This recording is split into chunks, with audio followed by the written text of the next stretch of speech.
लड़कियां लड़कों से ज़्यादा हार्डर हैं। तुम हार्डर किस तरह से इसको ले रहे हो वेल वो चीज़ तुम पर डिपेंड करती है, बट मैं हार्डर इस तरह से उनको बताना चाह रहा हूँ कि वेल या they mentally most of time mentally and emotionally are much harder than guys ever are. ऐसा इसलिए है क्योंकि वेल वो लंबे समय से बायोलॉजिकली ये एक हिस्टोरिकली ऐसी उस पीढ़ी से आई हैं जहाँ पे उनको बहुत चीज़ों से सफ़र करना पड़ा है, and they are emotionally very much very vulnerable, और should I say emotionally very much intelligent, जो कि तुमने अब कभी नोटिस नहीं किया होगा, but there are girls. Social media तुमको बिल्कुल एक उल्टी चीज़ दिखाता है जहाँ पे लड़कियों को वेल ऐसे बेवकूफ़ तरीक़ों से दिखाया जाता है, बट ऐसा बिल्कुल नहीं है रियलिटी के अंदर well girls are one of the most emotional emotional and very much smart characters नहीं कहूँगा मैं, स्मार्ट पीपल। तुमने अपनी मम्मी को चाहे अगर तुम एक ऑब्जर्वेशन की होगी तुमने तो तुम नोटिस कर पाए होगे, तुम्हारी मम्मी को पता होगा कि तुम्हें क्या करना है और तुम्हें उस चीज़ पे तुम कौन सी हरकतें कर रहे हो। हाँ, तुम्हारी माँ को पता है कि वेल तुम कौन सी हरकतें कर रहे हो चुप-चुप कर, भले ही वो चीज़ तुम्हारी मुँह पे नहीं करने वाली वो, बिकॉज़ शी नोज़ तुम एक लड़की हो एंड व्हाटएवर। ये तो बस एक ही एग्ज़ाम्पल था, तुम्हारी सिस्टर वगैरह होगी तुम्हें, वो तुमको अगर तुमने ऑब्ज़र्व किया होगा तो तुम बता पाए होंगे कि हाँ, या she is smart as fuck, whether तुम एडमिट करना चाहते हो या नहीं करना चाहते। तुम्हारी बहन चाहे वो बड़ी होगी, कौन-सी है, तुम छोटी हो या बड़ी हो। ये चीज़ यहीं पे ख़त्म नहीं होती बल्कि इस पे ज़्यादा दुगनी होती है। तुम्हारे कॉलीग्स, तुम्हारे पीयर्स, तुम्हारे स्कूल के अंदर टीचर्स, तुम्हारे स्कूल के अंदर girl classmates and such on. College और यूनिवर्सिटी एंड व्हाटएवर तुम कौन-सी सोशल वर्कर इसको लोगे या गाँव वाले को ले लोगे, वहाँ पे भी चीज़ अप्लाई करती है। Girls are much smarter than you think. तुम ये चीज़ कभी बता नहीं पाओगे बिकॉज़ दे आर स्मार्ट। वो चीज़ तुम्हारे दिल में, तुम्हारे दिख में, तुम्हारे इसको कभी बता नहीं पाओगे तुम कभी इसको नोटिस भी नहीं कर पाओगे। मैं चांस तुमको दे रहा हूँ, तुम नोटिस नहीं कर पाओगे। नोटिस करने की बात ये नहीं कि मैं तुम ये बता रहे कि what she thinks about me and that's basically overthinking. वो ओवरथिंकिंग में काउंटिंग होती है उसकी। जिसकी बात कर रहा हूँ मैं वो है girls emotional intelligence. They are pretty much emotional intelligent. वो चीज़ अलग है कि वाले उन्हें कि जो इंटरेस्ट है वो अलाइन अलग चीज़ों में करते हैं, व्हेयरएज़ गाइस के अलग में। वो चीज़ emotionally and I would say environment पे शेप करती है एक पर्सन को, बट ये चीज़ वहीं पे ख़त्म नहीं होती। मैटर ऑफ द फैक्ट वहाँ पे एक डिक्रीज़ आता है, एक डिक्रीज़ सेपरेशन आता है, एक जो फैमिली जो होती है वो तुमको ऊपर बना देती है। इंडिविजुअल रहता है चाहे इंडिविजुअल जो कैसा भी रहता है, तुम ब्लंट बोल्ट कैसा भी लो उसको, चाहे शादी का हो चाहे किसी और चीज़ का हो। ये चीज़ कब तक तुम्हारे साथ चलती है और कब तक तुम्हारे साथ खत्म होगी वैसे तुम पे डिपेंड करता है, बिकॉज़ अगर तुम इमोशनली पावरफुल नहीं हो तो well it's over for you. I will not even joking when I say this mentally and I am not even joking when you say this. तुमको वाली ज़िंदगी तुम्हारे पापा या तुम्हारी मम्मी द्वारा लिखी जा रही है और तुम कुछ कह भी नहीं पा रहे उनको, क्योंकि वेल तुम्हारे मम्मी पापा हैं वो गिल्ट ट्रिप करेंगे। वेल वो एक ख़ानदानी जो होता है वेल गिल्ट ट्रिपिंग वाला वो हमेशा उनके साथ रहा है। But hey that's not the thing what I am discussing about. मैं डिस्कसिंग इसकी चीज़ कर रहा हूँ, girls are much harder than guys are and I am not even joking when I say this. मैं मज़ाक नहीं करता जब मैं बात करता हूँ। They are much harder than guys are.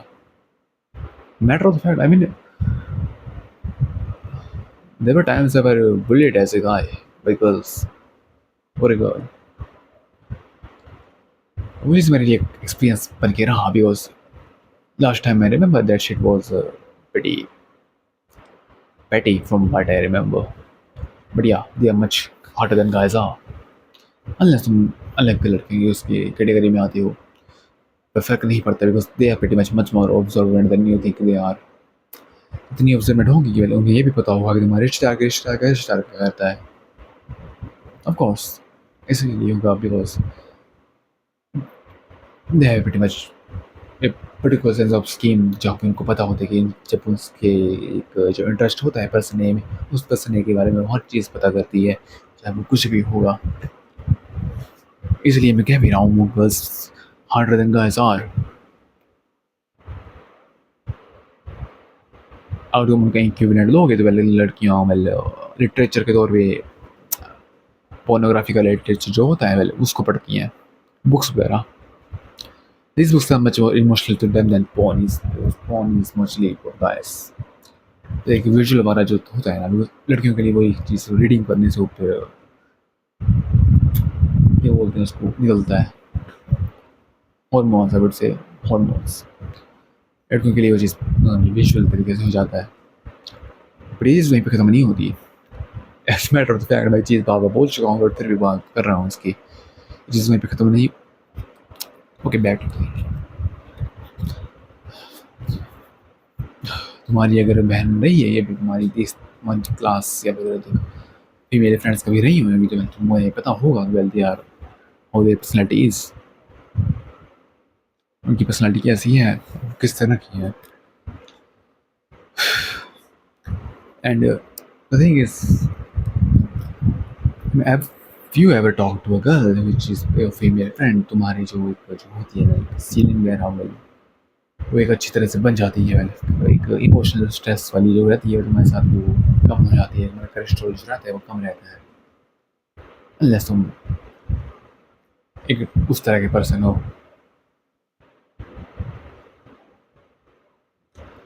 And by that person I mean उस तरह का पर्सन जो कि आई थिंक मुझे डिस्क्राइब करने की ज़रूरत नहीं पड़ती है. ऐसे पर्सन को मैं कुछ कहूँ था मैं नहीं, बिकॉज ऐसे person are pretty much equivalent to a peak.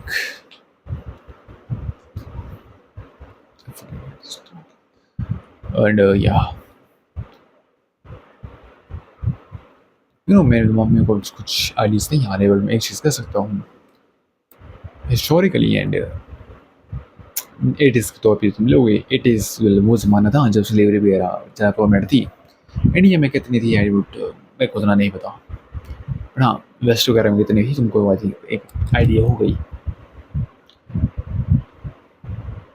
अगर तुम्हें आइडिया नहीं है तो पहले गो फक कर दे स्पॉट जहाँ पे तुमको उससे कह रहा था मैं.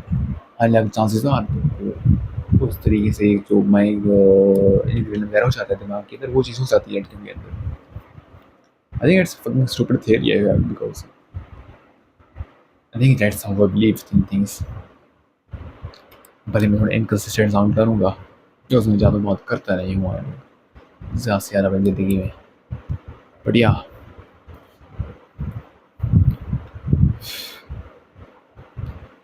एंड लास्ट 10 सेकंड के लिए ये लो